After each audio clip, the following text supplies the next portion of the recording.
तो इसी मंगल कामना के साथ हम श्री अमृतवाणी के 27वें पद से प्रारंभ करते हैं।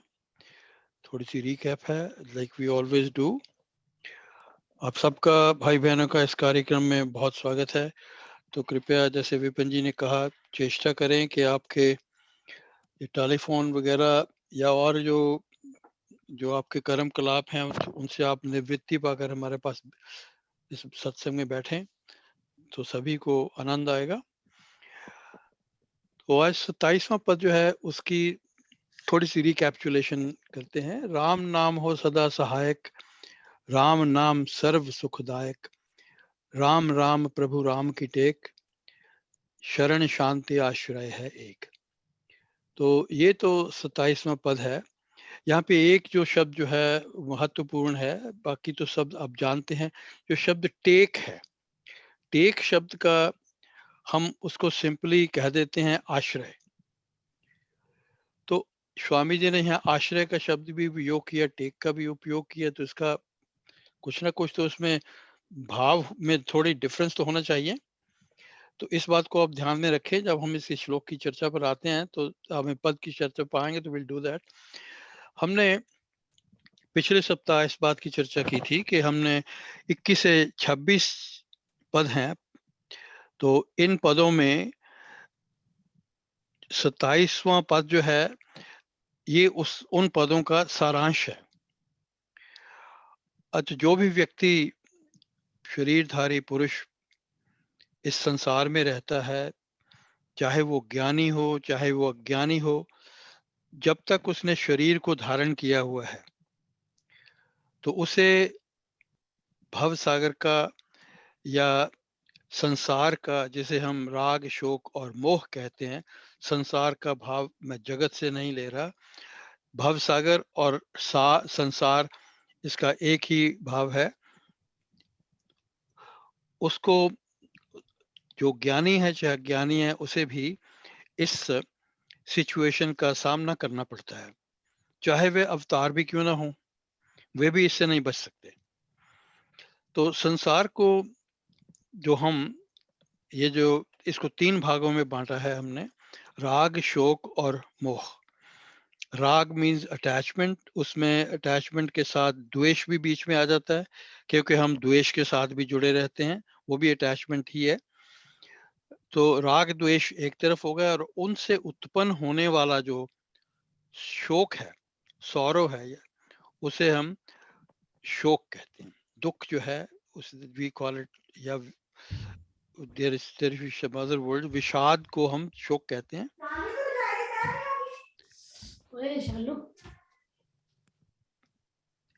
Thank you. इन दोनों का परिणाम, जो राग और शोक का क्या परिणाम है? मोह, डिल्यूजन, कॉन्फ्लिक्ट। हम ये कर सकते हैं या नहीं कर सकते हैं, करूंगा या नहीं करूंगा, क्या करूं क्या ना करूं, वो जो भाव है उसको हम कहते हैं मोह। तो इसमें जो जो 26 में 21 से 26 में जो पद हैं, वह इसमें सारी परिस्थितियों की, लगभग सारी परिस्थितियों की चेष्टा की वर्णन करने की चेष्टा किए करने हैं स्वामी जी। तो उसकी हमने दो दो पंक्तियां, पहली दो पंक्तियां 21 से 26 जो पद है उनकी हमने ली थी। हम उसकी विस्तार से तो चर्चा नहीं करेंगे, क्योंकि हम उसकी जो चर्चा उसकी कर चुके हैं। But just for the sake of reference, निर्जन वन विपद हो घोर, निबड़ निशा तम सब और। दूसरे 22वें पद में कहा, बाधा बड़ी विघ्न जब आवे, वैर विरोध विघ्न बढ़ जावे। बाधा बड़ी विषम जब आवे, वैर विरोध विघ्न बढ़ जावे। फिर 23वें में उन्होंने कहा, मन जब धैर्य को नहीं पावे, कुचिंता चित्त को चूर बनावे। फिर कहते हैं अगले पद में, शोक सागर हो उमड़ा आता, अति दुख में मन घबराता। तो देन गोज फर्दर, कड़ी घड़ी कठिनतर काल, कष्ट कठोर हो क्लेश कराल। फिर 26वें पद में उन्होंने कहा, घटना घोर घटे जिस बेर, दुर्जन दुखड़े लेवें घेर। तो ये हमारे भिन्न भिन्न दुख की परिस्थितियां, कष्टों की परिस्थितियां, वेदना की परिस्थितियां हमारे सामने उन्होंने रखी हैं, तो हम जीवन में संघर्ष करते हैं इनसे निवृत्ति पाने के लिए, प्रतिदिन दौड़ धूप में जुड़े रहते हैं। तो इसका फल क्या होता है, मानी कि इस जीवन में हर प्रकार की जो परिस्थिति है, विषम है या सम है, दुखद है या सुखद है, उसके लिए हम जो है वो दौड़ धूप करते रहते हैं। क्या हम इस दौड़ धूप के अंदर कभी ठहराव के साथ बैठे हैं? क्या आपने अपने लिए अकेले में अपने सोच के लिए समय निकाला है? 15 मिनट या 20 मिनट, जिसे आप ये कह सकें, ये समय मैंने अपने लिए निकाला है, संसार के लिए नहीं, अपने परिवार के लिए नहीं, अपनी जॉब के लिए नहीं, सिर्फ अपनी आध्यात्मिक उन्नति के लिए या अपने ऊपर सोच के लिए ये समय मैंने निर्धारित किया है? नहीं, बहुत से कम लोग होंगे जिन्हें, मैं तो किसी को ऐसे को नहीं जानता जो अपने लिए थोड़ा समय निकालते हैं इस दौड़ धूप में से। तो वास्तविकता यह है कि हम दौड़ धूप से चाहते क्या हैं? इसे सब झेलने की हमें आवश्यकता क्या है? और अगर हम इसे झेलते हैं तो इससे छुटकारे का उपचार क्या है? इस इन परिस्थितियों से हम मुक्त कैसे हों? तो हम अपने जीवन में, अगर आप ध्यान से बैठ के सोचें, तो जीवन में हम 5 चीजें चाहते हैं। उन 5 वस्तुओं के लिए हम आजीवन संघर्ष करते हैं और फिर हम उस संघर्ष में असफल रहते हैं। तो वस्तुएं कौन सी हैं? पहला है सुख, जिसको ये सब चीज, जो सब बातें जो हैं, हम चिरस्थायी चाहते हैं, परमानेंट चाहते हैं। सुख या आनंद, जिसे हम ब्लिस कहते हैं, इटर्नल हैप्पीनेस कहते हैं। सभी इच्छाओं की पूर्ति, जिसे हम संतुष्टि कहते हैं। और उसके बाद, या कंटेंटमेंट कह लीजिए। फिर उसके बाद है सुरक्षा। अगर हमने अपने पास अपना जीवन और जो हमने एकत्रित किया है, हम चाहते हैं कि वो सुरक्षित रहे सदा के लिए।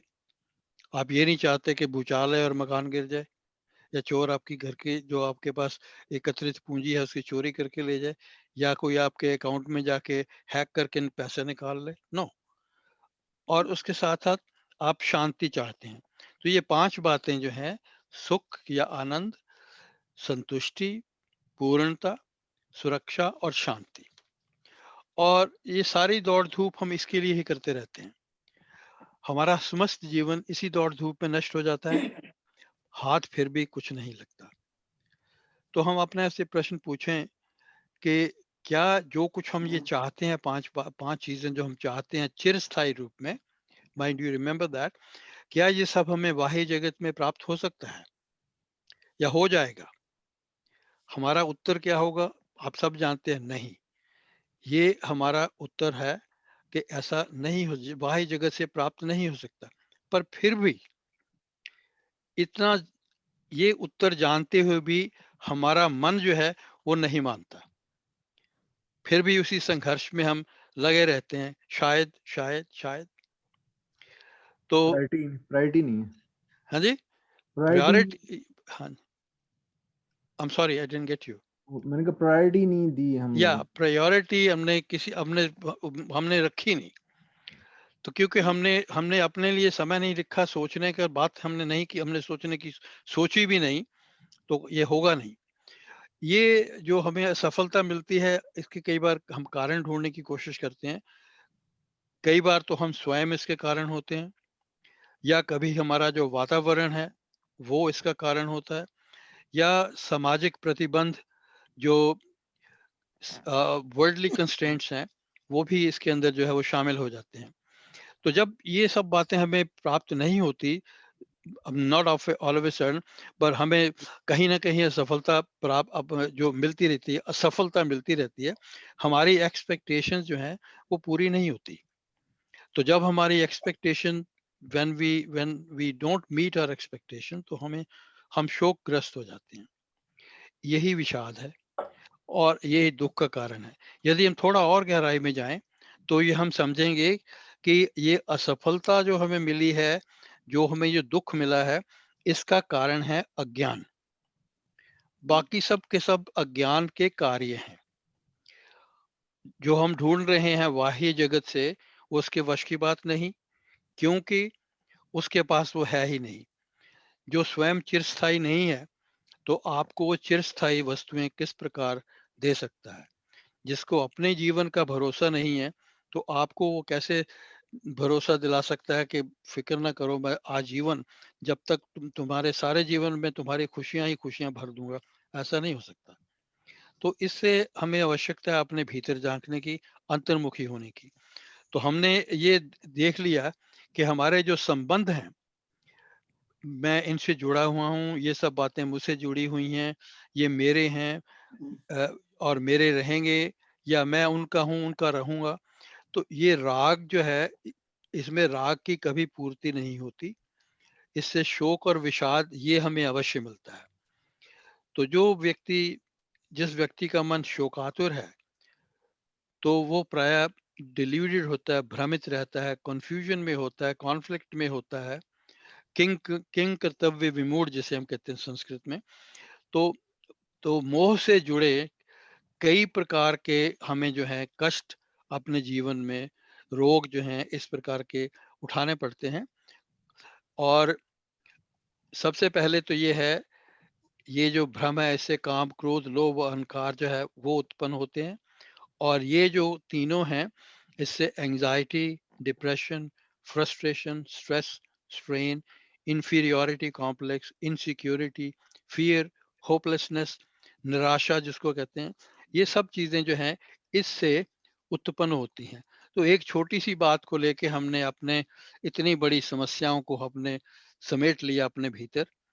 तो स्वामी जी, ये जो जिन पदों की हमने चर्चा की है, उसकी जो दो दो अंत की दो दो पंक्तियां हैं, उसमें वो जहाँ पे उन्होंने पहली दो पंक्तियों में दुर्बलता का जो दुर्बलता प्रकट की है, तो उसके लिए उपचार भी उन्होंने दिया है। और उपचार वहीं से ही होगा, या जो कि मन की दुर्बलता का जो जो है उसको दूर करे। वो कैसे? प्रभु राम का जो सच्चा भक्त है, वो विषम परिस्थितियों में भी राम नाम की अनंत शक्ति, उसकी जो अपार शक्ति है, उसका लाभ लेता है। राम नाम के जाप से उसका मन सदा समता में रहता है, शांत रहता है। राम नाम के माध्यम से ही उसे परम शांति, सुरक्षा, सुख, संतुष्टि और पूर्णता की प्राप्ति होती है। और यही जो पांच बातें हैं, इसको हम जीवन मुक्ति भी कहते हैं। तो ये जो 21 से 26 के श्लोक की जो दूसरी दो दो जो पंक्तियां हैं, उनमें स्वामी जी क्या कहते हैं? जो जब राम नाम की जगह, संकट सर्व सहज से भगे। राम नाम जपिए सुखदाता, सच्चा साथी जो हित कर त्राता। राम नाम जपे चिंता चूरक, चिंता मणि चित चिंतन पूरक। भजिए राम राम बहु बार, जन का करता बेड़ा पार। राम राम जपिए प्रतिपाल, सुखदाता प्रभु दीन दयाल। जपिए राम राम बिन देर, रखिए राम नाम शुभ टेर। तो ये उन्होंने, जहाँ पे उन्होंने कष्टों का वर्णन किया है, उसके साथ साथ ही उन्होंने उनके निवारण का जो उपाय है वो भी दिया है। तो समाधान।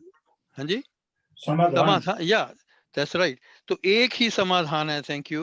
वो समाधान क्या है?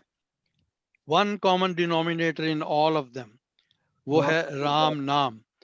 उसका जप, उसका सिमरन किसी भी प्रकार से आप करें, वो आपका सहाय होगा। और हम अपनी आंतरिक शक्ति को उन्नत कर सकते हैं। और यही जो जो व्यक्ति है जिसने ये सब कुछ कर लिया है, राम नाम के माध्यम से हमें क्या प्राप्ति होती है? उससे व्यक्ति जो है वो स्थित प्रज्ञ हो जाता है। यानी कि दूसरे अध्याय के 56वें श्लोक में भगवान श्री कृष्ण कहते हैं, सुख दुख में सम, जिसका राग, भय, क्रोध निवृत्त हो गया हो, वह स्थिर बुद्धि मुनि कहलाता है। वह कभी टूटता नहीं। उसके लिए ये सब रोग बार बार या फिर उसके बार नहीं उठते। तो अब प्रश्न यह है कि मन की समता क्या है? वो मन की समता है निर्द्वंद्व अवस्था, जिसमें आप द्वंद्वों में, in the pairs of opposites, उसमें आप सदा सम रहते हैं। जप करते रहने वाले भक्त का मन इन दुखों से, कष्टों से, क्लेशों से ये उद्विग्न नहीं होता, doesn't get agitated, doesn't get disturbed. सुख की अवस्था में क्या होता है कई बार कि मन किसी भी सूक्ष्म इच्छा को अपने ऊपर लेता है और सोचता ये है कि अगर ये इच्छा मेरी पूर्ण नहीं हुई तो मेरा जीवन नहीं चलेगा। ऐसी अपेक्षा जो है उसको हम कहते हैं स्पृहा। स्पृहा वो जो सुख की अवस्था में जो मन की समता में है, जो भक्त है, वो इन इच्छाओं के पीछे नहीं भागता, स्पृहा के पीछे भी नहीं भागता, सभी इच्छाओं को त्याग कर राम नाम से ही जुड़ा रहता है, अपने आप में संतुष्ट रहता है। तो जैसे मैंने कहा, ये स्थिर प्रज्ञ के या धीर मुनि के लक्षण है। तो 27वें पद में राम नाम हो सदा सहायक, तो जो कुछ उन्होंने कहा है इसकी पूर्ति करते हैं यहाँ पे 27वें पद में।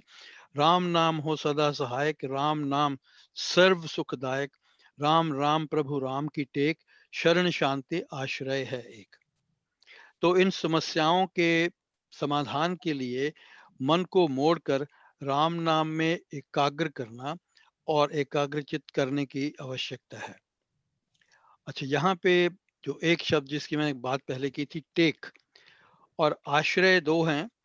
तो टेक जो शब्द है, अगर आप जस्ट विजुअलाइज करें, अगर आप किसी पहाड़ी इलाके में हैं, जैसे आप जैसे कहीं इंडिया में है, शिमले की जगह पे हैं या नैनीताल में है या डलहौजी में है, कहीं पे हैं जहाँ सड़कें, जहाँ पे सड़कों में उतराई है और चढ़ाई है, जब वहाँ पे गाड़ी जो है पार्क करते हैं चढ़ाई की तरफ, तो पीछे के जो टायर्स हैं उनके पीछे एक टुकड़ा, त्रिकोण टुकड़ा लकड़ी का रख दिया जाता है, उसको कहते हैं टेक। अब उस टेक को उसका वो जो टुकड़ा वहां पे रखा गया है गाड़ी के पीछे या ट्रक के पीछे, किसी भी जो है व्हीकल के पीछे, तो उसका भाव क्या, उसकी आवश्यकता क्या रखने की, ताकि जो गाड़ी है पीछे की ओर ढलान की ओर जो है वो सरकती ना जाए। जो ढलान की ओर सरकेगी हो सकता है जाके खड्ड में गिर जाए। तो उसको जो उसको सरकने से पीछे या पीछे जाने से वो रोकता है, जो टेक है। तो इसका भाव ये है यहाँ पे, यानी कि अगर वो टेक ना हो तो गाड़ी जो है वो अधोगति को प्राप्त हो जाएगी, चलती चलती खड्ड में गिर जाएगी। और यहाँ जो टेक है, यही भाव यहाँ टेक का है कि राम नाम जो है अपने साधक को अधोगति की ओर लुढ़कने नहीं देता, उसको बचाए रखता है। केवल जी बहुत सुंदर बताया आपने। हाँ जी, थैंक लेकिन यू। टेक का मतलब एक ये भी हो सकता है सहारा। सहारा बैठते हैं आश्रय। ना, हाँ जी, नहीं नहीं, या आपकी बात आप ठीक जब है। आप बैठते हैं तो आपको पीछे टेक लगाते हैं ना, या आपको एक और उसका मतलब भी पर्पस वही है, हाँ पर्पस वही है। टेक बिल्कुल का अर्थ, बिल्कुल, पर्पस उसका वही है कि आप पीछे की तरफ लुढ़क ना जाए। ये बिल्कुल। तो और उससे आपको एक सहारा मिलता है कि या आप जो है टिके रहें एक जगह। या तो वो भी उसी तरह, वो भी तो एक सहारा ही है, लेकिन आई हैव गिवन यू उसके जो सटल, उसका पॉइंट क्या है उसके पीछे। बिल्कुल सहारा बिल्कुल शब्द यूज करने की बजाय उसको हम अगर समझें कि टेक का असली अक्षर, उसका यहाँ पे अभिप्राय क्या है कि हम अपनी जो साधना है उसमें हम अधोगति को प्राप्त ना हो, पीछे ना जाएं। बिल्कुल। तो ये उसका राम राम यहाँ भाव है। जपते जाएं आगे को। I am sorry, I didn't get it. क्या कहा मैं आपने? क्या राम राम जपते जाएं। या तो राम नाम है सदा सहायक, तो वही सब सुखों का दाता है, वही प्रभु राम का, हमें प्रभु राम का ही जो आश्रय है वही सच्चा आश्रय है। तो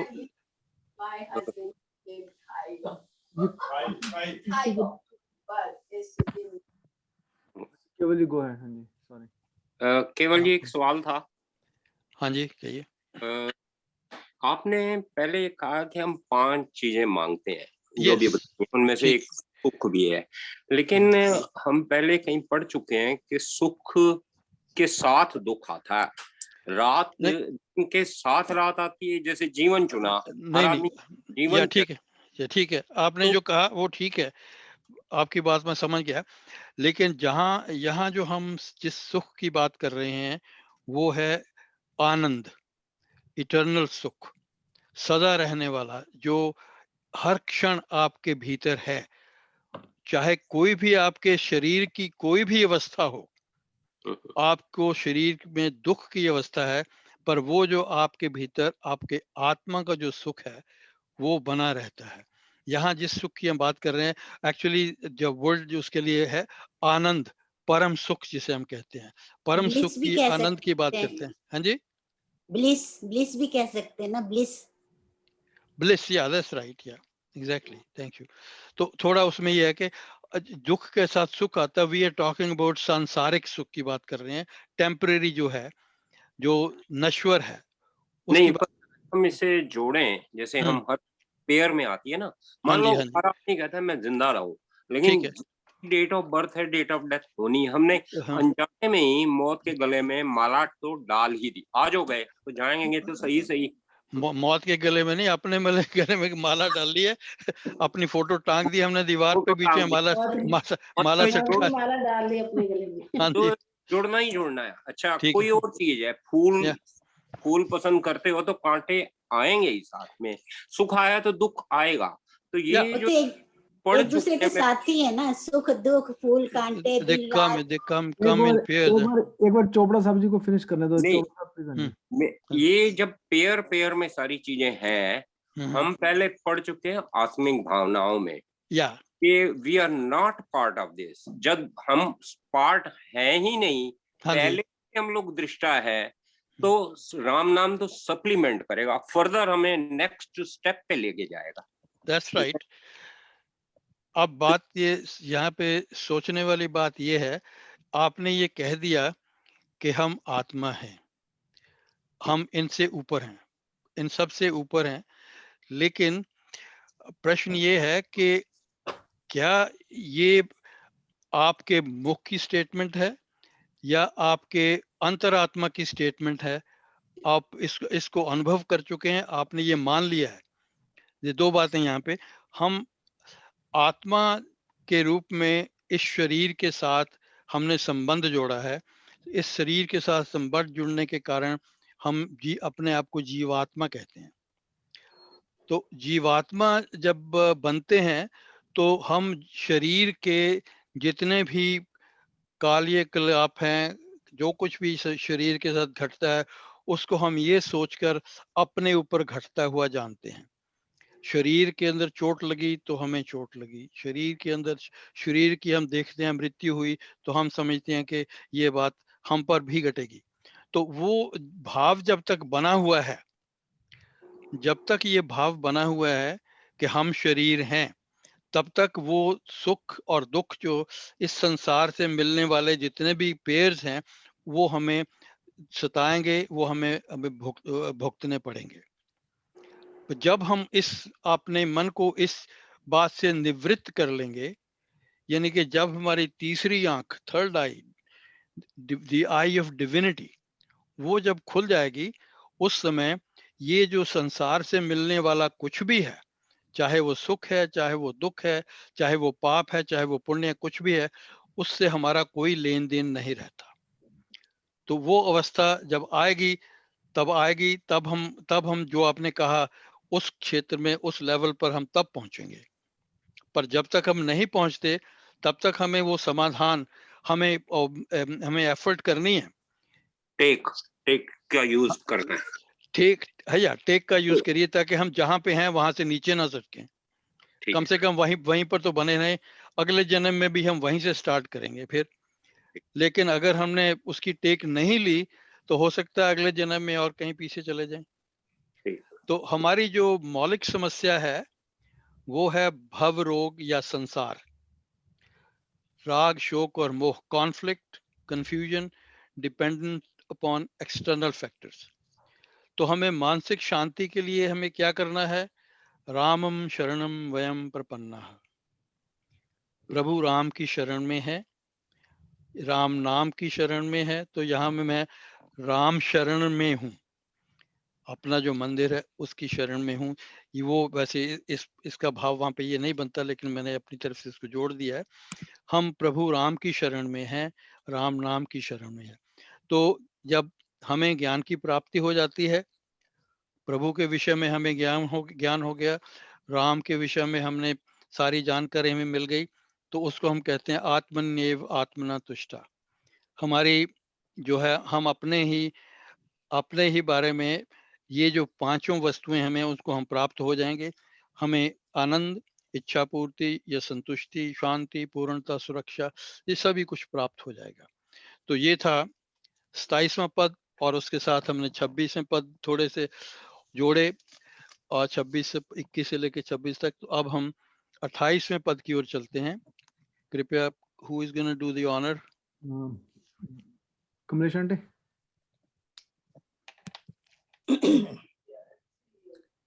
पूंजी राम नाम की पाइए, पाथ साथ नाम ले जाइए, नाश जन्म मरण का खटका, रहे राम भक्त नहीं अटका। Thank you. तो इस पद की चर्चा करने से पहले मैं आप सभी भाई बहनों से निवेदन करूंगा कि आप अमृतवाणी की जो पुस्तक आपके पास है उसे खोलिए, और 19वां पद उसके ऊपर जाइए। Can you guys do it? मिल गया। हाँ जी, मिल गया? नहीं मिला? मिल गया ना? ठीक है नहीं? हाँ, अब इस पद को हम इसकी हम चर्चा तो कर चुके हैं, but just briefly I'll mention it here because it is directly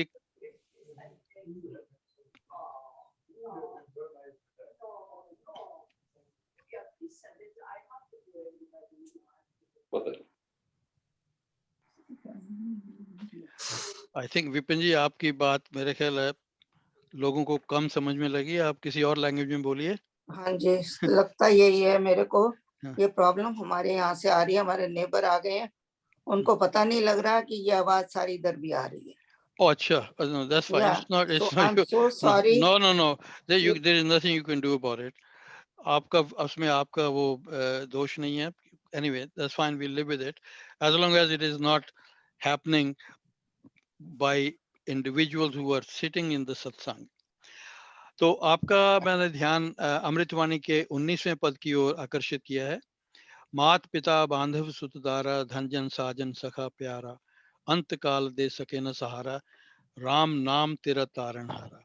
तो हमने ये कहा था कि ये सारे के सारे सांसारिक संबंध, जिसमें धन, वैभव, ऐश्वर्य और उसके बाद जीवात्माओं के साथ संबंध हैं, ये संबंध जो है अंत काल में हमारे लिए व्यर्थ सिद्ध होते हैं। इस संदर्भ में मैंने आपके सामने एक उदाहरण प्रस्तुत किया था, श्री गुरु नानक देव जी का और उनके एक प्रिय शिष्य दुनीचंद जी का। तो वो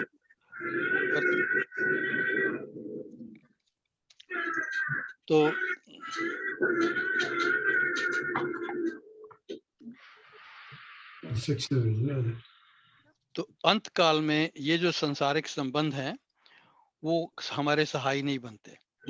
सहाय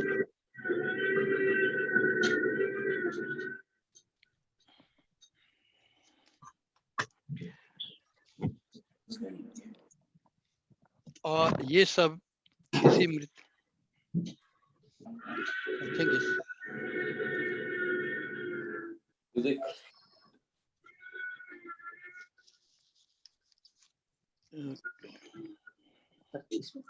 वेट कर लेते हैं 1 मिनट शायद। सेक्शन चल रही है। चलिए, तो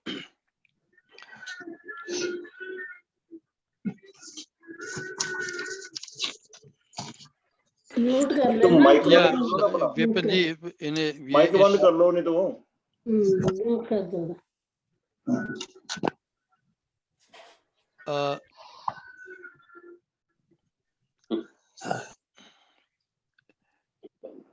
तो ये जो संबंध है,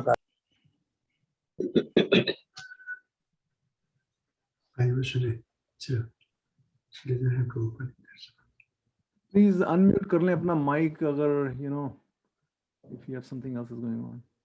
यानी म्यूट कर लें विपिन जी, म्यूट जिसके नॉइज आ रहा है वो म्यूट कर लो माइक को, तो फिर बाकी डिस्टरबेंस नहीं होगी ना। हाँ वो म्यूट, चलो ठीक है। केवल सबको म्यूट कर दो, सबको म्यूट कर दो। तो इस संसार में जितनी भी उपाधियां हैं, धन, वैभव, यहाँ तक कि सांसारिक संबंध हैं, वो भी उपाधियां हैं। जैसे मैं पिता हूँ, मैं पुत्र हूँ, मैं चाचा हूँ, मैं भतीजा हूँ, मैं चाची हूँ, भतीजी हूँ, ये सब उपाधियां हैं। ये सब मृत्यु लोक की हैं और मृत्यु लोक में ही इस शरीर से जुड़ी हैं, पर यहीं की यहीं रह जाएंगी। तो इन सब में आसक्त जो रहना व्यक्ति के लिए हानिकारक है। ये ठीक है, इनको आप कर्तव्य मानकर उनको सुंदर बनाइए, पर इनमें आसक्त हुए बिना। तो इसकी चर्चा स्वामी जी ने 28वें पद में जो है इसकी चर्चा, इसी को, इन तथ्यों की चर्चा को वो आगे बढ़ा रहे हैं। ये हमारी आध्यात्मिक उन्नति के लिए बहुत ही आवश्यक है। इन सब में यानी कि संसार में आसक्ति का त्याग कर केवल वही पूंजी एकत्रित कीजिए जो अविनाशी है, जो मरण उपरांत आपके काम आने वाली है और जो पूंजी आपके साथ जाने वाली है। तो यहाँ उन्होंने कहा, पूंजी राम नाम की पाइए, पाथे साथ नाम ले जाइए, नाशे जन्म मरण का खटका, रहे राम भक्त नहीं अटका। पाइए मीन्स प्राप्त कीजिए, एकत्रित कीजिए। पाथेय मीन्स बाद में मीन्स अंतरिम यात्रा के समय, देहांत के उपरांत। खटका कहते हैं भय को। जन्म मरण का मीन्स आवागमन का, आज आप आए हैं फिर गए, फिर आप आए, मतलब हम आया राम और गया राम बने रहते हैं। नाशे मीन्स नष्ट हो जाता है, और अटका मीन्स फंसे रहना, रुके रहना, रुकावटों का, बाधाओं का सामना करना, तो रुक जाना। ये सब बातें हैं, जहां जहां जिस प्रकार से ग्रामेटिकली हम उसको उपयोग कर सकते हैं। तो राम नाम का धन एकत्रित कीजिए। इस संचित धन को अंतिम यात्रा के समय, देहांत के समय या देह त्यागने के समय अपने साथ ले जाइए। राम नाम के माध्यम से आवागमन का भय जो है वो नष्ट हो जाता है, और प्रभु राम के भक्त, राम में लीन साधक जो हैं, वो निर्बाध और निर्विघ्न अपनी अंतिम यात्रा को पूरी करते हैं। तो अब यहाँ पे 2-3 बातें जो हमें समझनी चाहिए, अपने लिए आवश्यक है कि पहली बात तो है, संसार में जो धन की कमाई है 2 प्रकार की होती है, शुद्ध और अशुद्ध। जो शुद्ध कमाई है धर्मार्थ और उसके साथ जुड़े हुए और कई कार्यों में हम उपयुक्त होती हैं, लोक भलाई के काम के लिए, तो उससे हमें पुण्य अर्जित करने का समय मिलता है, यानी कि उससे हम पुण्य अर्जित करते हैं, हमें पुण्य उससे प्राप्त होते हैं। और पुण्य हमारे लिए क्या करते हैं, वो हमारे लिए स्वर्ग का मार्ग खोलते हैं।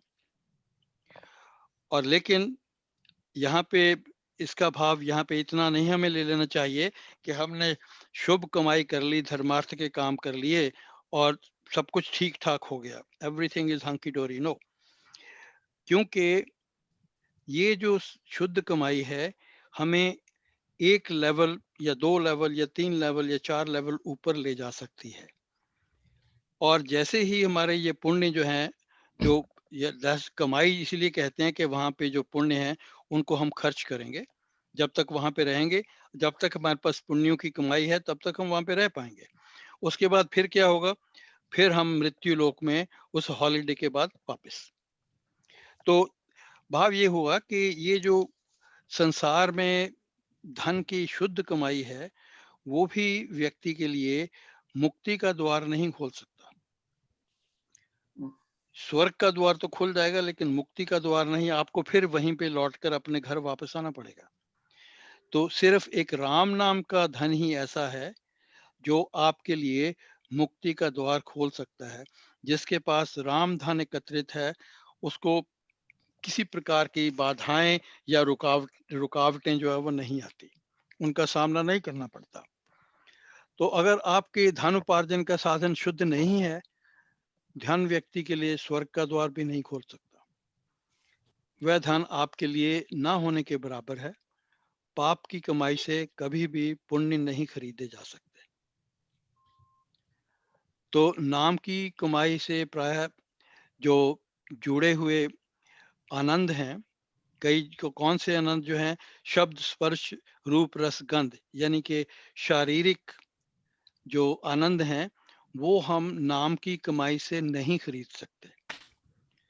ये कमाई आध्यात्मिक है और अति सूक्ष्म है, सटल है, वेरी सटल। तो ये जो राम नाम की मुद्रा है, ये जो करेंसी है, इस नश्वर संसार में नहीं चलती, ये वहीं के लिए चलेगी। तो एक संसारी के लिए जब वो समस्याओं से घिरता है, जैसे हम समस्याओं से जब हम घिरते हैं तो हम धन की जो उसको एकत्रित करते हैं, चाहे वो अवैध से ढंग से हो या वैध ढंग से हो, जैसे जैसा आपकी मनोवृत्ति है उसके हिसाब से। तो जब तक हम इस सारे की सारी कार्य व्यवस्था को पूर्ण रूप से नहीं समझ पाते, जब तक उसका हमें की वास्तविकता का ज्ञान नहीं होता, तब तक बहुत देर हो चुकी होती है और हम आवागमन के चक्कर को निर्धारित कर चुके होते हैं अपने लिए कि अब हमारे लिए यही होने वाला है। जो सांसारिक संपदा है उसको मृत्यु छीनकर यहीं छोड़ देती है। तो इसलिए उन्होंने कहा है, पूंजी राम नाम की पाइए, पाथे साथ नाम ले जाइए।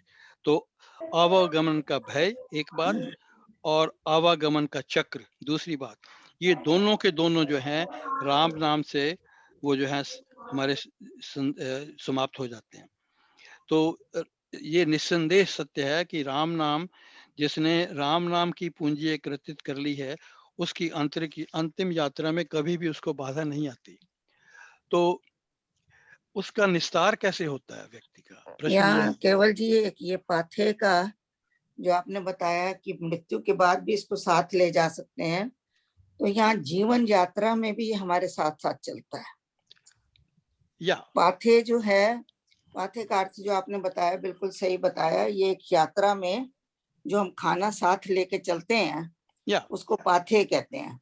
या इसी तरह जब दूल्हा होता है, उसकी शादी होती है, तो उसको पोटली बांध के दी जाती है, या उसमें फल फ्रूट और सूखा मेवा डालते हैं ताकि यात्रा में वो कुछ गलत ना खा ले, तो या उसको साथ में भोजन बांध के पोटली में दिया जाता है, उसको भी पाथे कहा जाता है। या तो exactly, पाथे जो है ये मृत्यु के बाद तो आपका साथ देता ही देता है, और मृत्यु से पहले भी जीवन यात्रा में ये आपका साथ साथ चलता है। ये आपका पाथे मीन्स खाना है, फूड है, जिसको आपकी हर वक्त जरूरत पड़ती है और आप उसको खाते रहते हैं और उसको यूज करते रहते हैं। एंड राम नाम को आप हमेशा अपने मन के अंदर रखते हैं, उसका भोजन करते हैं, उसी का पानी पीते हैं, उसी से आप विश्राम पाते हैं। यहाँ पाथे का मतलब विस्तृत रूप से ये है। ओके, थैंक यू, आपका बहुत बहुत धन्यवाद। तो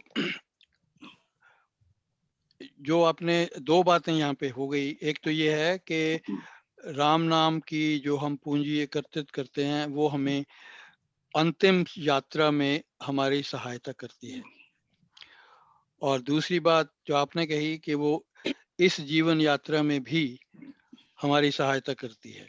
हाँ जी। तो अब प्रश्न ये है कि ये तो हमारी अगर हम जो बात मैं करने जा रहा था वो ये थी कि हमारा निस्तार कैसे होता है, हाउ इज दिस निस्तार, जिसको हम कहते हैं फ्रीडम कह लीजिए, मोक्ष कह लीजिए, इमेंसिपेशन, लिबरेशन, जो भी शब्द यूज करना आप करिए, तो वो किस प्रकार से होता है। हमने ये कहा कि जब हम साधन जो हैं, लोक भलाई के साधन उपयोग करते हैं, धर्मार्थ के साधन यूज करते हैं, तो हमें पुण्य की प्राप्ति होती है, और पुण्य जो है वो हमें स्वर्ग लोक तक ले जाते हैं, फिर हमें वापस ले आते हैं। तो हमने ये यहाँ पे कहा, स्वामी जी ने कहा कि जो व्यक्ति राम नाम से जुड़ा है, भक्त जो राम नाम से जुड़ा है, वो कभी अटकता नहीं। तो वो प्रभु राम के साथ, उसका साथ जो है वो बना रहता है और वो समय के चक्र से बाहर निकलकर मुक्त हो जाता है। अब यहाँ पे भक्त की पहले दो अवस्थाएं हैं भक्त की। एक है ज्ञान की प्राप्ति की अवस्था, जिसे हम कहते हैं जिज्ञासा। जब तक भक्त जिज्ञासु है, उसके ज्ञान की प्राप्ति करता है, तो उसको हम जिज्ञासु भक्त कहते हैं। और उसके बाद जब वो उसको समझ लेता है तो वो एक स्टेप और ऊपर को उठता है और वो भगवान का भजन इसलिए करता है, इसलिए नहीं करता कि उसे भगवान के ज्ञान की आवश्यकता है, उसके विषय में ज्ञान चाहता है। वह इसलिए करता है क्योंकि he has to do it, he wants to do it। कोई उसका हेतु नहीं है, कोई उसका कारण नहीं है। तो उसको हम कहते हैं ज्ञानी भक्त। तो यहाँ पे निस्तार के लिए हमारे लिए ज्ञानी भक्त होना आवश्यक है, चाहे हम इस संसार में हो जाएं, चाहे हम ब्रह्मलोक में हो जाएं। क्योंकि जिज्ञासु भक्त जो है, जो ज्ञान की प्राप्ति करता है इसलिए कि उसको ज्ञान की प्राप्ति करनी है प्रभु को जानने के लिए, तो वो जिज्ञासु भक्त जो है वो ब्रह्मलोक में ईश्वर का, उसके विषय में जो निराकार या निर्गुण ईश्वर स्वरूप का ज्ञान प्राप्त करता है और वहां से ही वो वापस नहीं लौटता, वो अटकता नहीं है, वहीं से वो लीनता को प्राप्त होता है। पर वही बात अगर उस ज्ञानी भक्त उसकी जिज्ञासु भक्ति यहाँ पे पूर्ण हो जाए, अगर वह, जैसे हमारे पास आत्मिक भावनाएं हैं, जो राम का स्वरूप है उसके विषय में चर्चा है, और भक्तजनों के जो लक्षण हैं उनके अंदर इस प्रकार की चर्चा है, यानी कि अगर उसे पूर्ण रूप से भगवान के विषय में, राम के विषय में, निर्गुण ब्रह्म के विषय में ज्ञान प्राप्त हो जाए, तो उसकी जो जीवन यात्रा है, जहाँ बारी बारी आने के बजाय वो इसी जीवन में ही वो जीवन मुक्त हो जाता है।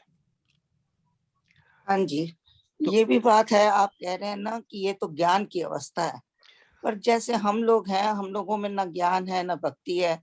अगर हम खाली राम नाम भी जपते रहते हैं, हमें कुछ भी नहीं है, तब भी हमें ये हर परिस्थिति में निकाल देता है। भक्त अटकता नहीं है, इवन जीवन यात्रा में भी नहीं अटकता। No, that's right, but the question is of timing।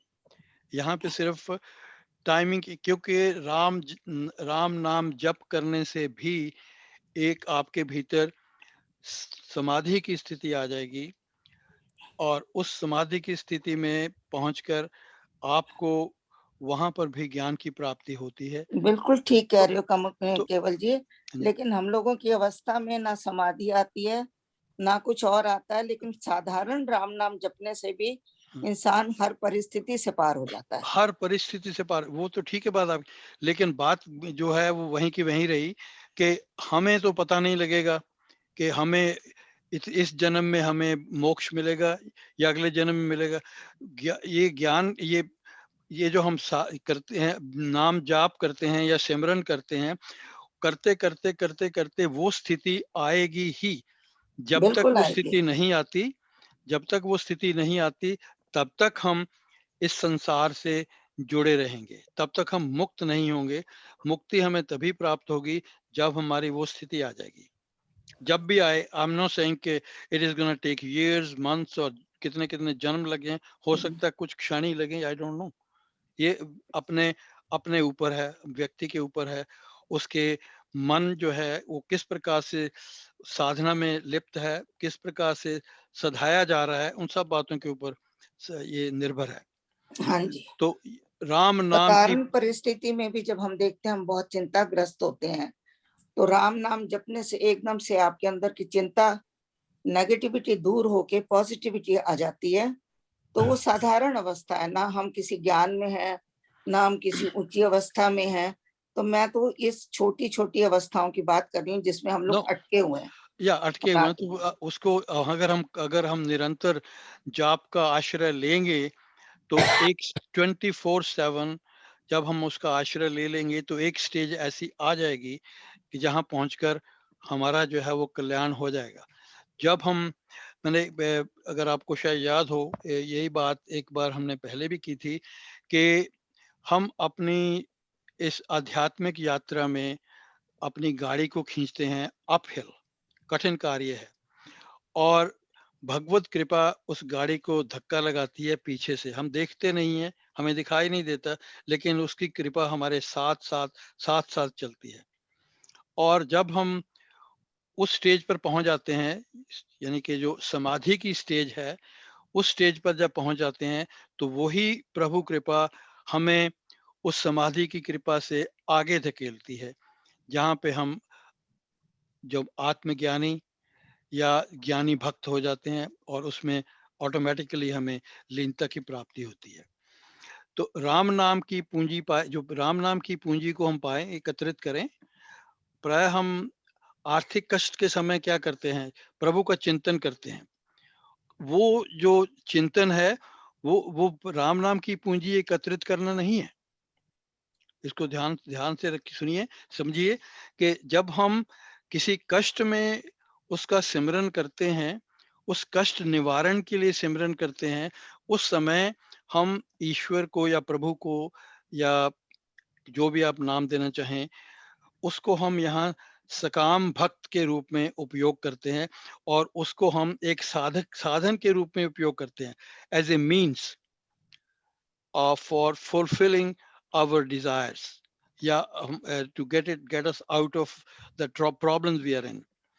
तो ये जो सांसारिक कार्यों के लिए हम उसका चिंतन करते हैं, वो हमारी राम नाम की पूंजी एकत्रित में नहीं आएगा। तो उसको हम उसी के लिए उपयोग करते हैं, इधर से हमने लिया और उधर दे दिया। वो उसमें हम अमूल्य द्रव्य का संचय नहीं कर पाते। तो संचय बिना हेतु होना चाहिए, बिना अपेक्षा के होना चाहिए। और ये जो मंगलकारी आनंदमय शक्ति का उपयोग है, वो आत्म अनुभव के लिए ही करना उपयुक्त है। राम नाम धन एकत्रित करने का एकमात्र लक्ष्य क्या होना चाहिए? हमें उस स्नेह, उस प्रेम की प्राप्ति करनी है, उसके स्नेह और प्रेम की प्राप्ति करनी है। वही हमारे प्रेम का, हमारे स्नेह का स्थान है, वही हमारा प्रेमास्पद है, जिसे हम कहते हैं। केवल जी, हाँ जी, यहाँ पर स्वामी जी ने भी लिखा है संचय राम नाम धन करिए, है ना। या, तो कभी कभी मेरे को लगता है हम्म। कि हम संचय क्यों करें, हम कमाएं और उसको बांट दें, बस अपने पास क्यों रखना। वो ऐसा है कि आपने अपने पास, आप रखें ना रखें, वो इट इज लाइक विद्या, जैसे आप बांटते हैं वैसे ही वो बढ़ती है। या पर उन्होंने जैसे जैसे लिखा है ना कि संचय, हाँ, उनको उन्होंने आगे एक लाइन लिख देते ना कि संचय करो उसके बाद बांट दो। वो बांटने का जो कार्य है, आई मीन ऑब्वियसली करना चाहिए, वो ना भी लिखे, probably is meant to be understood. ऐसा है कि आपको, maybe I should point it out to everybody here, जो पुराने समय में ऋषि मुनि हुआ करते थे, वो जब भी कभी अपने शिष्य को आध्यात्मिक विद्या देते थे, तो वो एक छोटे से श्लोक के अंदर कह देते थे, दैट्स इट। उसके बाद उनका भाव यह है कि इतना ही है, इसके बाद तुम जानो तुम्हारा काम जाने, इसके बाद मैंने जो कहना था सो कह दिया। अब वो चाहते हैं कि कई चीजें जो है वो उसके बिना कहे उसके बाद आपको जोड़नी पड़ती हैं, तो वो चीजें वो उसके अंदर आती हैं। तो जितने भी हमारे पुराने ऋषि मुनि हुए हैं, उनका यही तरीका, शिक्षा देने का यही ढंग होता था कि एक श्लोक कह दिया, बाकी दैट्स इट। जैसे उन्होंने, I forgot the name of the rishi, उसके पास देवताओं के राजा इंद्र और जो दैत्यों के राजा, वो दोनों आए ज्ञान प्राप्त करने के लिए, तो उन्होंने दा दा दा कह के छोड़ दिया। या तो अब वो अपना अपना मतलब निकाल लें। तो फिर जब उन्होंने इसको ऊपर अपने इसको आगे बढ़ाया, अपने घर में जाके सोच करी, तो फिर उन्होंने सोचा कि तो ये तो बात नहीं जमी नहीं, अब जाके फिर से जाना पड़ेगा। वो कहते अच्छा इतने साल और मेरे पास यहाँ पे सेवा करो, फिर अगली बात 12 साल या या तो इस तरह से ये उनका एक तरीका था। और दूसरी बात, कहीं स्वामी जी ने ये समझ लिया हो कि हम बहुत ही उत्कृष्ट जो श्रेणी के विद्यार्थी हैं और बहुत पहुंचे हुए विद्यार्थी हैं हम, लेकिन वो सोचते थे कि हम उत्कृष्ट श्रेणी के हैं, लेकिन वो ये नहीं, शायद वो ये नहीं बताना चाहते थे कि हम मंद वृत्ति के साधक हैं। हाँ जी, तो वो जो बातें उन्होंने कही हैं, अगर उन्होंने नहीं लिखी, इसका मतलब वो ये सोच लिया उन्होंने कि ये सब अच्छी तरह से जानते हैं, they would know exactly what to do, how to follow it. Keval ji, हाँ जी, केवल जी, हाँ जी, प्रेम जी यहाँ पे सबसे बड़ी जो है उदाहरण है कि प्रेम जी ने एकत्रित भी किया और बांटा भी। तो उन्होंने इतना एकत्रित कर लिया कि स्वामी जी कहते थे कि प्रेम जी किसी के बारे में अगर कुछ भी कहेंगे, कुछ भी प्रार्थना करेंगे, वो पूरी हो जाएगी। सो ही न्यू कि इतनी उत्कृष्ट उसके ऊपर ये पहुंचे हुए हैं प्रेम जी कि अब वो बांटने लायक हैं। तभी उनको जो है उन्होंने अपनी गद्दी दी। तो कहने का मतलब यह है कि अगर हम लोग उस ऊंचाई तक पहुंच जाएं, तब हम बांटने लायक होंगे, अदरवाइज तब तक एकत्रित करते रहो। एक बार ये बोलने से पहले, ये कोई यूजर नेम है फायर टेबल किरण कलासी .super, ये बार बार आपका माइक अनम्यूट हो जाता है और थोड़ी सी डिस्टरबेंस होती है, तो just can you please make sure कि अपना माइक म्यूट ना करें, और अगर आप अनम्यूट कर रहे हैं तो प्लीज मेक श्योर कि अगर कोई क्वेश्चन पूछना है आप तो you can ask the question, but make sure there is no background noise. ये fire table Kiran Kailasi super. Sorry Keval ji, go ahead. ये उत्कृष्ट का मतलब क्या होता है? हेलो जी, एक मिनट, केवल जी कहाँ गए? केवल जी, एक मिनट, उत्कृष्ट का मतलब सबसे ऊंचा। Okay, thank you. हाँ जी, सॉरी, या इन्होंने बता दिया आपको, दैट्स व्हाट इट इज। उत्कृष्ट मींस सर्वोच्च, सर्वोत्तम, सबसे ऊंचा। तो अब हम 29वें पद की ओर चलें। It deals with the glory of the Lord, उनकी महिमा, हाँ जी, उनकी महिमा को चित्रित करते हैं। ओके, हाँ जी, राम राम श्री राम है, तीन लोक का नाथ, परम पुरुष पावन प्रभु, सदा का संगी साथ। तो जैसा मैंने अभी कहा कि इस श्लोक, इस पद में स्वामी जी प्रभु की महिमा को चित्रित करते हैं, the glory of the Lord. 5 बातें यहाँ पे कही गई हैं, तो ध्यान देने की आवश्यकता है। राम राम श्री राम है एक, दूसरा तीन लोक का नाथ, और तीसरी बात परम पुरुष पावन प्रभु, परम पुरुष और पावन प्रभु, दो ये हो गई, सदा का संगी साथ।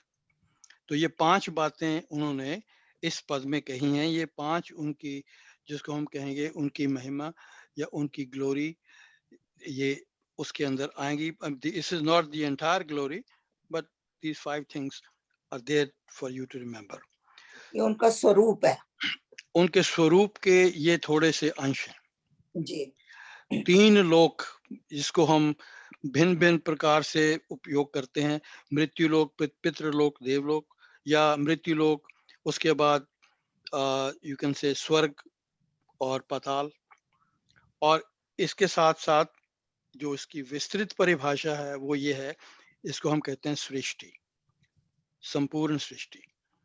तो उसके लिए उपयोग करते हैं। नाथ मीन्स स्वामी, मालिक, और उसके बाद है परम पुरुष, सर्वश्रेष्ठ, सर्वोत्तम पुरुष या पुरुषोत्तम। उसके बाद है पावन प्रभु, शुद्ध व पवित्र करने वाला प्रभु। तो उसके बाद है सदा का संगी, नित्य निरंतर साथ रहने वाला। अंग संग रहने वाला। अंगी हम कहते हैं जो हमारे अंग की तरह हमारे साथ जुड़ा हुआ हो।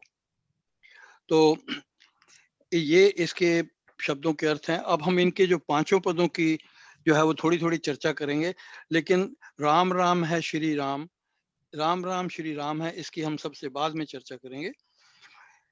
जो श्री राम जो अपने सत्य स्वरूप में अपने नाम में प्रतिष्ठित है, वह तीनों लोकों के यानी कि संपूर्ण विश्व के स्वामी हैं।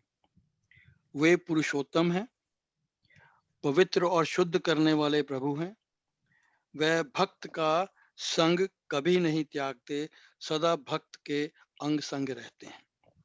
तो ये तो हुए जो है इनके शब्दों के अर्थ। अब हम लेते हैं इनकी थोड़ी सी व्याख्या करते हैं। परम पुरुष, सर्वश्रेष्ठ पुरुष, पुरुषोत्तम, या पुरुष और उत्तम की संधि करें तो आ और ऊ को मिलाएं तो उसको ओ बना देते हैं। पुरुष उत्तम को बना देंगे पुरुषोत्तम। पुरुषोत्तम कौन है, तो ये जानना, मतलब हम अपने शब्दों के समूह से थोड़ा बाहर निकल के अपने मन की ओर उनके जो वास्तविकता है उसको कैप्चर करें, उसको अपने भीतर बिठाएं।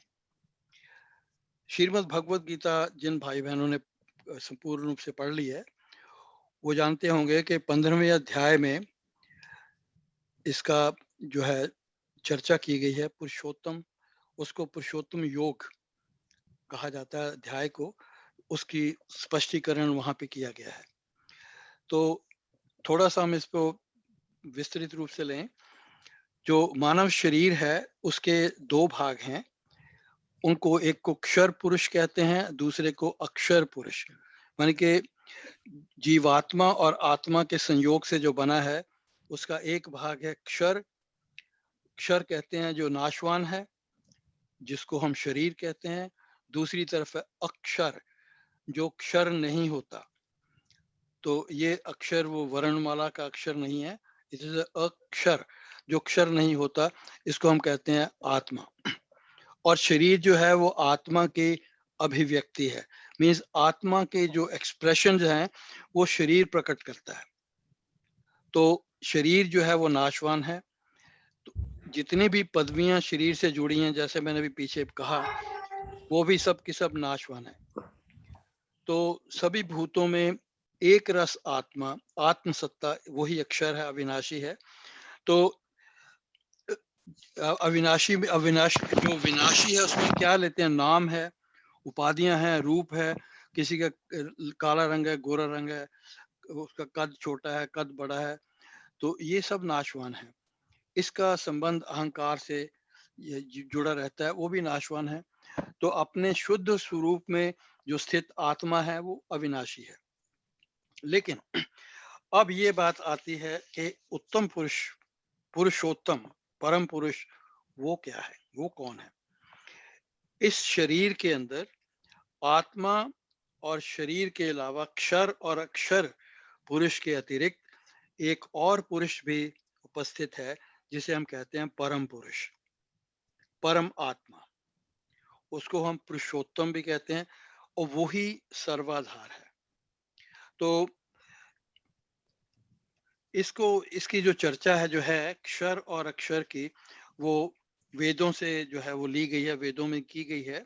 और यहाँ पे जब हम अक्षर की बात करते हैं, यहाँ अक्षर का भाव जो मैं लिया है, जब हम उत्तम पुरुष की बात करते हैं, पुरुषोत्तम की बात करते हैं, उसमें ब्रह्मा, विष्णु और महेश, इन तीनों का समन्वय है।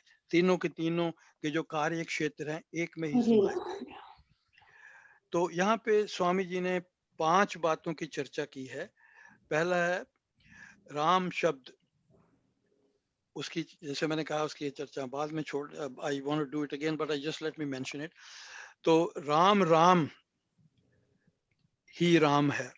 राम राम मीन्स, वैसे मैंने आपको पीछे कई बार कहा है कि जहां भी राम राम शब्द का उपयोग होता है, इनवेरिएबली वो राम नाम, उसका भाव राम नाम से है या राम शब्द से है। बिल्कुल सही कहा जी आपने, यही मैं आपको कहने वाली थी। तो वाचक, थैंक यू, वाचक वाच्य एक है, ये इसका भाव यहाँ पे ये है। तो या एक को हम और भी अगर थोड़ा स्ट्रॉन्ग वर्ड में यूज करें, राम शब्द ही राम है। वाचक यहाँ राम राम श्री राम है, मीन्स उन्होंने ये कहा वाचक वाच्य एक है, वो भी ठीक है, वो दिस इज द ट्रूथ, लेकिन यहाँ पे उन्होंने और फोर्सिबली बोला है राम शब्द ही राम है। पहली बात तो राम अपने नाम में निवास करते हैं, ये हम जानते हैं। तो जब हमने ये कह दिया राम शब्द ही राम है, मीन्स शब्द ही ब्रह्म है, थोड़ा ब्रह्म ही मैं शब्द जोड़ूं है। इसमें कुछ, हाँ जी, हाँ मैं जी, थोड़ा अवश्य जोड़ूं। जोड़िए, श्योर जोड़िए। हाँ जी, जो ये राम राम जहाँ जहाँ आता है, जैसे अपना का वो नाम है, हाँ जी, और जो जहाँ श्री राम आ गया वो नाम ही है। या तो ये तो हम अब देखिए, इसकी ये तो बात हम पहले कर चुके हैं ना, हाँ ये कि आपने जो कहा ना। हाँ, अब मैं दूसरा ये कह रही थी, जैसे जहाँ जहाँ आपको राम राम आता है वो एक बीज है, जहाँ श्री राम आया या वो वृक्ष हो गया, क्योंकि वो पूर्ण है, उसमें कुछ जोड़ने की जरूरत नहीं है। या जहाँ राम राम आता है वहां आपको पुरुषार्थ करना है, वहां आपको नाम जपना है, वहां उसको आपने सत्संग करना है, आप में उसने साधना करनी है, तब जब आके आप श्री राम तक पहुंचेंगे, वृक्ष तक पहुंचेंगे। क्योंकि वो राम तो नाम के अंदर सारी आपकी समर्थ है श्री राम बनने की, लेकिन अभी वो राम राम श्री राम बना नहीं है। इसको नहीं, वो तो समझना बहुत जरूरी है नहीं, कि वो वृक्ष है और ये बीज है। इस बीज देखिए को अभी रज ऋतु संयोग आई थिंक सारा ये दे के उसको वृक्ष की स्थिति तक पहुंचाने के लिए हमको सारे प्रयत्न करने हैं। पर वो तो हमारे लिए है ना, पर यहाँ हम हमारे हमारे लिए अपने लिए हम बात नहीं कर रहे, ये तो स्वामी जी बता रहे हैं कि let's put an element in front of us, नहीं नहीं, उसकी बात मतलब कर रहे ये हैं। है कि नहीं जहां वो जहां भी ठीक है, राम राम आता है वहां मतलब है कि ये नाम है, हाँ ये तो ये वो तो बीज है। कह ही चुके हैं ना, या दैट्स या फाइन, वो एक एक है दैट्स आपका, फाइन। जिसको कहते हैं ना, अभी आपने बोला कि भाई एक नाम है, एक नामी, एक बीज है, एक वृक्ष है। या तो आपको उसका डिफरेंस हमेशा याद रखना है अमृतवाणी पढ़ते हुए। नहीं दैट इज ट्रू, इसीलिए तो अगर वो उन्होंने राम राम शब्द यूज किया है, कहाँ पे श्री राम यूज किया, तो हाँ, ऑब्वियसली देयर इज ए एक डिस्टिंक्शन। वाचक है, एक या वाच्य है। या या तो वाचक वाच्य एक है, जो मैंने कहा, जैसे तो वाचक हम लोग वाच्य जब के, पढ़ते हैं ना तो हम लोग ध्यान नहीं देते हैं, तो ध्यान हम देने लोग की ये यही तो पढ़ कह रहा हूँ, हाँ हमें पढ़ना नहीं है, हमें इन बातों को समझना है। इसलिए चर्चा का भाव यही है कि हम उसको सिर्फ पढ़े नहीं, उसको अपने मन में उसको उसका अनुभव करें, उसको समझें, इन शब्दों के अर्थ क्या है, असलियत वास्तविकता क्या है इनकी। बिल्कुल। तो अब दूसरी बात है, स्वामी या नाथ, प्रभु राम इस सृष्टि के अधिष्ठाता हैं, स्वामी हैं, यानी कि सारी सृष्टि का नियंत्रण उनके हाथों से ही चलता है, वही उनकी उन्हीं की देखरेख में सारी सृष्टि का चक्र घूमता है। तो he is the material cause, साक्षी के भाव में वो इस सृष्टि का मटेरियल कॉज भी हैं और इस सृष्टि का इंटेलिजेंट कॉज भी हैं, उपादान कारण भी वही हैं, और वो ये सॉरी निमित्त कारण भी वही हैं, और उनकी साक्षी में जगत की रचना, पालना और उसकी लयता होती है। तो ये उनके, ये तो था नाथ होने का भाव। फिर आता है पुरुषोत्तम, परम पुरुष, सर्व उत्कृष्ट आत्मा, जिसे श्रीमद् भगवद गीता में, जैसे मैंने कहा, 15वें अध्याय में अगर आप जाएं तो उसके अंदर पुरुषोत्तम योग का नामक अध्याय है, उसमें सारी की सारी ये जो है चर्चा है। तो ये अविनाशी पद जो है, परमात्मा जो है, जिसको प्राप्त जीव जो है फिर से लौटकर इस संसार में नहीं आता, उसे हम आदि पुरुष, पुरुषोत्तम को आदि पुरुष भी कहते हैं, द प्राइमीवल पर्सन, जिससे सृष्टि की रचना आरंभ हुई, द वेरी बिगिनिंग, आदि का मतलब बिल्कुल बिगिनिंग में जो है, जिससे सृष्टि की रचना आरंभ हुई, धीरे धीरे धीरे धीरे विकसित तो हुई है, लेकिन आरंभ भी वहीं से हुई है। तो जीवों के जो शरीर हैं वो तो नाशवान है, और उसमें जो जो आत्मा जो है वो अविनाशी है, उसको मैंने अभी कहा कि एक बात कही है। तो और पुरुषोत्तम जो है इन दोनों से, शरीर और आत्मा से भिन्न है, और वो इस संपूर्ण जगत में जो स्थित है, सर्वाधार है, सबका पालन करता है, और वो जैसे हमने कहा संपूर्ण जगत में स्थित है। तो अगर उसकी हम माइक्रोकॉस्मिक जो शेप लें तो वो शरीर बनता है, उस शरीर में भी वो स्थित है। तो शरीर के भीतर आत्मा भी स्थित है और पुरुषोत्तम भी स्थित है। और यहाँ पे हम सदा का संगी उसकी बात करने जा रहे हैं। सदा का संगी क्या है? अब देखिए, इसको सदा का संगी कौन? जो आपके साथ रहे सदा। मुंडक उपनिषद में इन्होंने एक वहां पे ऋषि जो है उसके वहां पे एक दृष्टांत लेते हैं कि दो पक्षी हैं, एक सुंदर, दोनों सुंदर परों वाले, साथ साथ बिल्कुल घनिष्ठता के साथ साथ बैठे हुए हैं, एक दूसरे के सखा हैं और वृक्ष को सब ओर से घेरे हुए हैं। उनमें से जो छोटा पक्षी है वो वृक्ष के फल उसका स्वाद चख रहा है, और दूसरा फल न चखकर केवल छोटे पक्षी को देख रहा है, उसे निहार रहा है। छोटा पक्षी, उसे हम कहते हैं जीवात्मा, और यहाँ प्रकृति जो वृक्ष है, और कर्म फल जो है उस वृक्ष का फल है, वो जो जीवात्मा है वो उसके फलों को चख रहा है। पुरुषोत्तम सृष्टि में लिप्त नहीं, उसमें सक्त नहीं, बिना आसक्त हुए सारी सृष्टि के दृष्टा हैं और उस पक्षी के भी दृष्टा हैं। पास बैठे हैं, साथ बैठे हैं, लेकिन उस पक्षी के छोटे पक्षी को देख रहे हैं। तो जो छोटा पक्षी है, जीवात्मा जो है, वृक्ष के फल को देखकर वो विह्वल सा हो जाता है, विवश हो जाता है, उससे आकर्षित हो जाता है और एकदम उसको खाने में पड़ता है। यहाँ जब हम फलों की बात करते हैं, उनका जो संबंध है हमारी पांचों ज्ञान इंद्रियों से जुड़ा हुआ है, रूप, रस, गंध, स्पर्श और स्वाद। तो और जिसको ये 5 के 5 हो गए, आई थिंक कोई रह गया तो आप जोड़ लेना। तो पुरुषोत्तम इस सृष्टि का, उस विस्तृत सृष्टि का कारण है। उस सृष्टि का कार्य जो है, उसका कारण पुरुषोत्तम है और कार्य जो है वो सृष्टि है। अब कभी कारण अपने कार्य से अलग नहीं होता। तो जीवात्मा दृष्टा बनकर उस सृष्टिकर्ता को देखता रहता है, और जब वह पाप, पुण्य, राग, द्वेष, मोह का त्याग कर देता है तो उसका मन जो है वो शुद्धि को, पवित्रता को प्राप्त करके समता में आ जाता है। और जो पुरुषोत्तम है उसके लिए, अब उसके अगर हम उसके जो ग्लोरी को हम यहाँ पे फिर से रिकैप करें, इस सृष्टि के स्वामी, इस सृष्टि का आदि कारण, इस सृष्टि का पालन करता, और हम सबको हर प्रकार से पवित्र करने वाला है।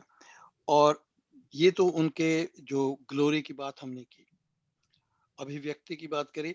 अब ये है कि ये अगर हमें इसे प्राप्त करना हो, यहाँ पे पहुंचना हो, इसका अनुभव करना हो, तो फिर कैसे कर सकते हैं? वहां पे 5वीं बात आती है, राम राम श्री राम है। राम शब्द ही प्रभु राम का निवास है, राम शब्द ही प्रभु राम है।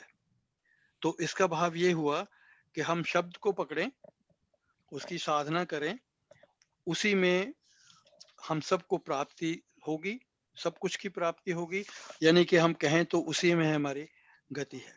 तो इसलिए साधक गान द्वारा, सिमरन द्वारा उसे, यानी कि उस प्रभु को जो उसके, यानी कि साधक के हृदय में प्रतिष्ठित है, वो उसे रिझाता है। साधक अपने हृदय में बैठे प्रभु को रिझाता है, उसे प्रसन्न करता है। तो प्रभु अपने नाम के द्वारा उसके हृदय में प्रकट होते हैं। प्रकट तो वो बैठे हुए हैं, लेकिन वो बीच की जो दीवार है, उस जो इस माया के कारण छोटे पक्षी और बड़े पक्षी के बीच में खिंची हुई है, वो नहीं रहती। तो उस जो वो उपासक के सामने प्रकट होता है।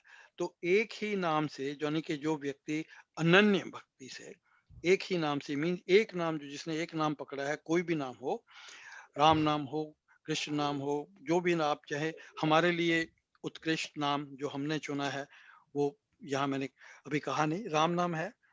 तो भक्त जो है एक नाम से जुड़ा हुआ जहां भी जाता है, जैसे हमने कहा कि जो प्रभु राम अपने नाम में बसते हैं, तो जहाँ नाम जाएगा वहाँ वो भी जाएंगे। तो इसका मतलब ये हुआ कि जब भक्त नाम को लेके जाएगा तो भगवान के उसके अंग संग ही जाएंगे। दूसरी बात यह है, वैसे भी हमने जो उदाहरण दिया मुंडक उपनिषद से, भगवान आत्मा और परमात्मा दोनों अंग संग हैं, एक दूसरे के साथी के रूप में हमारे शरीर में प्रतिष्ठित हैं। तो नाम में सुनामी निवास करता है। नाम में जुड़ने का भाव है एकत्व की साधना। तो एकत्व की साधना में हमें सफलता तभी संभव है जब साधक श्रद्धा भक्ति से एकाग्रचित्त होकर ध्यानस्थ होकर बैठे। यानी कि भाव ये हुआ कि साधक भगवान के चरणों में आत्मसमर्पण करे जब वो साधना में बैठता है। तो ये जो आत्मसमर्पण की बात है, वहाँ ये पतंजलि ऋषि वो अपने अष्टांग योग में इसे ईश्वर प्रणिधान के नाम देते हैं। साधक वाचक वाच्य का जो सूत्र है उसका आश्रय लेकर भगवान श्री राम की अत्यधिक भक्ति में लीन हो जाए और इस जीवन को पूर्ण रूप से श्री राम के आश्रित कर दे। उसके सानिध्य में वहीं पे परम आनंद है। वाचक वाच्य का कभी भी विस्मरण न करे। तो हम क्या करते हैं कि प्रकृति के फलों की अपेक्षा के कारण प्रलोभन में पड़कर, देहाध्यास में पड़कर, देह को ही सब कुछ मानकर हम प्रभु के समीप होते हुए भी, जैसा कि दोनों पक्षी एक दूसरे के पास हैं लेकिन बीच में वो जो दीवार है तो हम उसमें पड़े रहते हैं, हम जन्म मरण के चक्कर में पड़े रहते हैं। तो इस युग में तो हमारे लिए जो हमारा मोक्ष का साधन है वो यही है।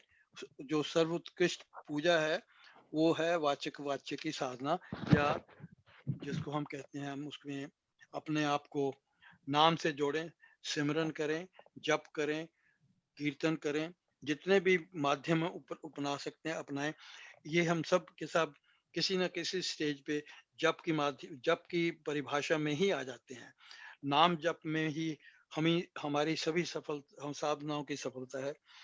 तो यही संदेश जो है वो स्वामी जी कुछ आगे आगामी पदों में भी देंगे, जिनकी चर्चा हम अगली बार करेंगे। थोड़ा सा मैं परम पुरुष के बारे में कुछ कहना चाह रही थी। कहिए जी, अगर समय है तो।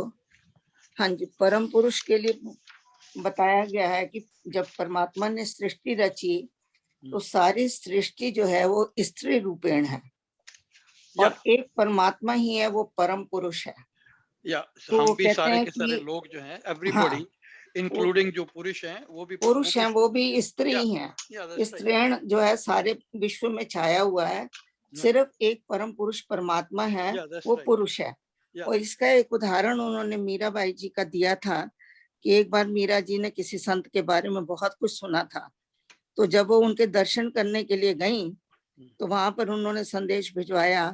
उन्होंने संदेश में कहा कि जो उनके सहायक थे कि भाई एक स्त्री आई है आपसे मिलने के लिए, तो उन्होंने मना कर दिया, कहते हैं मैं स्त्रियों से नहीं मिलता।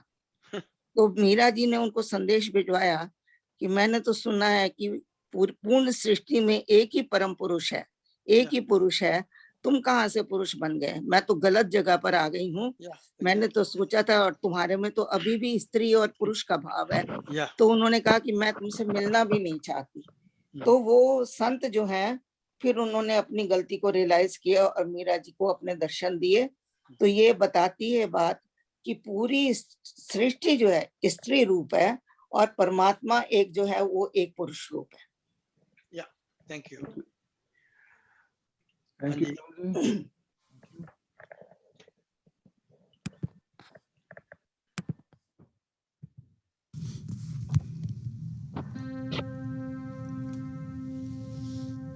जिस रंग में रंग दिए भगत जन